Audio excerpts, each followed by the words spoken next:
the owner of Top End Importers, and Top End Importers is the owner of a small tackle brand called Arafura Tackle and Frillneck. When we first purchased the business 5 years ago, it was an established business model. That model became challenged when the economic downturn in Australia took effect, and for the last 3 years we've been diversifying and changing the type of money that the business generates.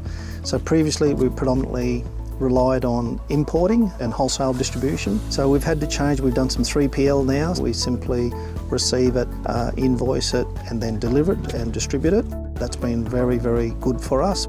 The line that we are opening up is where we're going to combine Indigenous art with Frillneck, and so we sublimate the design with the artist. And what we're doing is that we purchase the right to use the artist's design and their painting. The artist gets a 10% cut of every wholesale and retail sale of the Frillneck. The majority of the packaging for the Frillneck is devoted to the artists themselves and their website and some of their other art, so that then they can promote their own art at a later stage to the customer.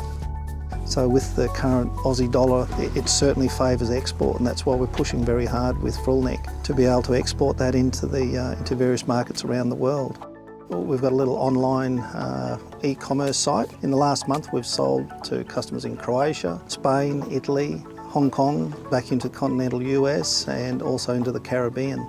Free trade agreements are good for business, and in my business we have used them in the past. We're looking forward to any other free trade agreements into the future, particularly the UK if that comes on, and that's good for us because it can help us reduce our cost base and get access into those markets.